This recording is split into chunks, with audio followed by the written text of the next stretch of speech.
Halo hai, Sobat GP kembali hadir untuk menemani pagi kalian dengan update berita seputar Grand Prix dunia. Marc Marquez mengalami hari Jumat terburuknya sepanjang musim MotoGP 2025 di sirkuit Mandalika. Sang juara dunia baru itu harus menghadapi kenyataan pahit dengan 2 kali kecelakaan dan hanya mampu menempati posisi ke-11 di sesi latihan. Insiden pertama terjadi dengan sebuah low side ringan, namun kecelakaan kedua jauh lebih serius. Ban belakang motornya kehilangan cengkrama di tikungan 5 memicu high side keras yang menghantam bahunya. Itu bukan cara terbaik untuk merayakan gelar. Setelah high side kedua, strateginya hanya menyelesaikan sesi. Prioritasnya adalah tidak jatuh lagi karena saya tidak merasakannya hari ini. Kegagalannya semakin diperparah oleh serangkaian bendera kuning yang membuatnya kehilangan kesempatan memperbaiki catatan waktunya. Menurut Marquez, masalah utamanya datang dari kombinasi ban dengan konstruksi lebih kaku dan sistem kontrol elektronik yang belum sepenuhnya sesuai. Ketika cengkraman ban terlalu rendah, maka kontrol tidak dapat membantu Anda. Ketika saya mulai mengangkat motor, saya mulai kehilangan cengkraman pada side slide dan itu lebih sulit. Pembalap Monster Energy Yamaha Fabio Quartararo mengungkapkan tantangan terbesar di sirkuit Mandalika yang menurutnya memiliki karakter unik sekaligus sulit diprediksi.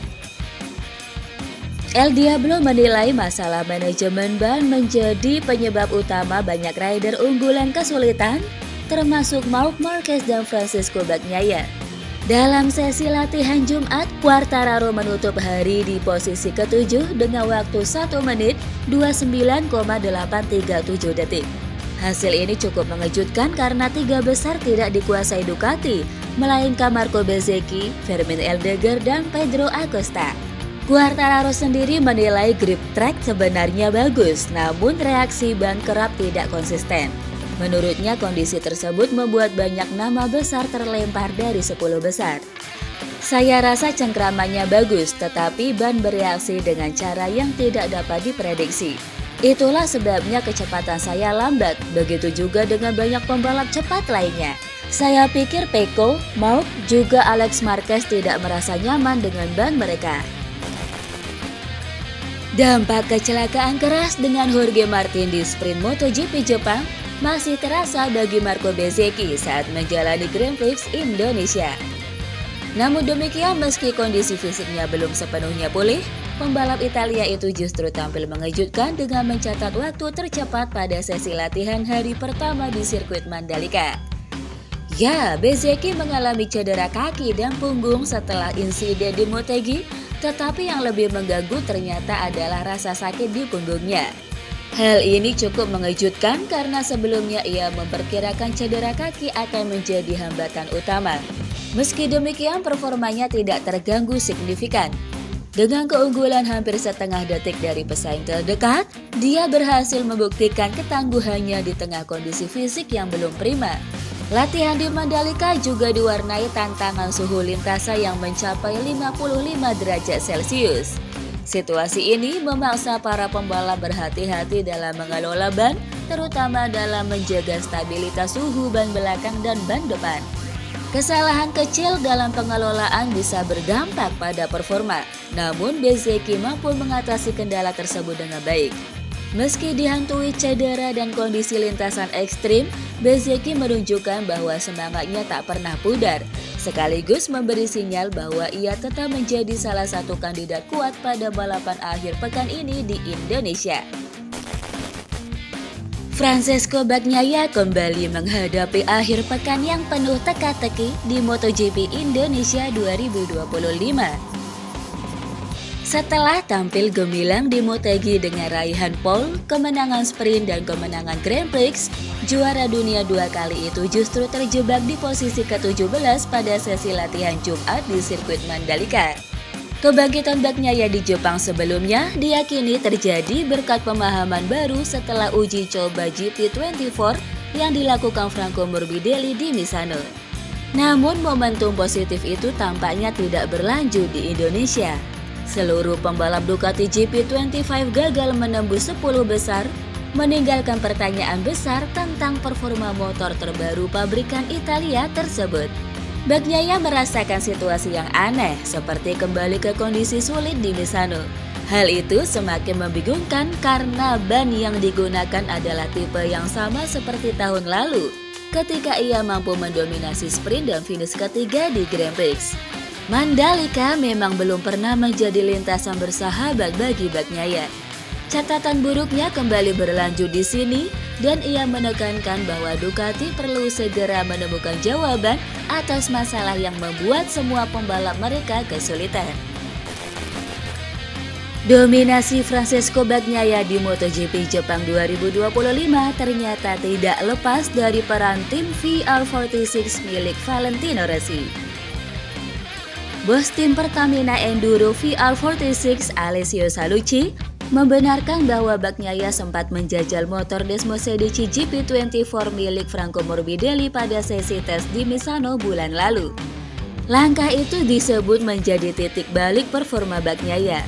Setelah kesulitan besar dengan motor GP25, juara dunia 2 kali itu mendadak menemukan kembali kepercayaan dirinya.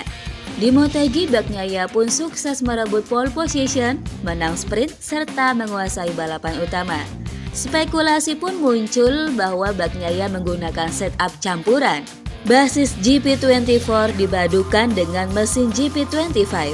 Meski aturan homologasi melarang penggantian spesifikasi mesin, GP25 sendiri kabarnya tidak jauh berbeda dengan GP24, hanya ada penyesuaian pada durabilitas.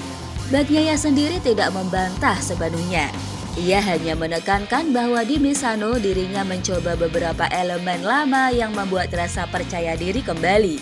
Sementara itu Salucci menegaskan bantuan VR46 semata demi keluarga besar Ducati.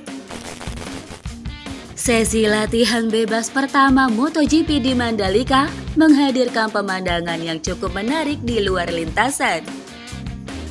Kamera yang menyorot suasana pedok Ducati menunjukkan kondisi General Manager Ducati Corse, Gigi Daliknya dengan wajah penuh luka. Bagian hidungnya tampak tertutup plester, sementara sisi kiri dahinya terlihat lebam. Sekilas penampilan Daliknya menimbulkan dugaan bahwa ia mungkin terlibat perkelahian atau kecelakaan serius. Rasa penasaran ini bahkan membuat penyiar MotoGP mengutus reporter lapangan untuk mencari tahu kebenarannya. Fakta yang terungkap ternyata jauh lebih ringan namun tetap mengejutkan. Daliknya rupanya mengalami insiden di kolam renang saat momen kebersamaan dengan tim Ducati. Ya, setelah jadwal padat para pembalap, khususnya Marc Marquez yang baru saja menjalani rangkaian kegiatan di Jakarta, kru Ducati akhirnya bisa berkumpul penuh di Mandalika. Dalam suasana perayaan tersebut, Daliknya yang terlalu bersemangat memutuskan melompat ke kolam. Namun, kolam yang ternyata dangkal membuatnya terjatuh dengan posisi kurang tepat hingga menyebabkan luka di wajahnya. Meski mengalami cedera ringan, kondisi tersebut tidak mempengaruhi perannya dalam memimpin tim. Justru insiden unik ini menambah warna tersendiri dalam persiapan Ducati menghadapi balapan akhir pekan di Mandalika. Pembalap Monster Energy Yamaha Fabio Quartararo makin belak-belakan memberi kode soal potensi hengkang dari skuadnya di MotoGP 2027 nanti. Seperti yang diketahui, El Diablo sudah berkali-kali memberikan ancaman hengkang ke Yamaha sejak 2023. Lewat di AZN di Mandalika, Quartararo mengaku yakin dirinya harus mulai mempersiapkan masa depannya dengan melihat performa Yamaha pada 2026. Tujuan saya selalu berkembang sebagai pembalap. Saya sudah coba banyak di balapan utama dan sprint. Saya berusaha meningkatkan diri dan mempersiapkan masa depan. Menurut saya sangat penting mengetahui banyak hal untuk tahun depan. Dalam wawancara yang sama, ia ditanya soal kans membela tim satelit pada 2027 seperti yang dilakukan Marc Marquez pada 2024 bersama Gresini Racing. Masih terlalu dini. Dengan potensi yang kami miliki, saya rasa kami pantas mendapatkan tim pabrikan. Tetapi kami juga harus selalu mengevaluasi situasi dan melihat bagaimana Yamaha bekerja dengan motor barunya. Sesi latihan bebas pertama GP Singapura 2025 di Marina Bay Circuit berlangsung relatif tenang hingga insiden besar menimpa Alex Albon. Pembalap Williams itu terpaksa menghentikan sesi lebih awal setelah mobilnya terbakar akibat masalah pada sistem rem belakang.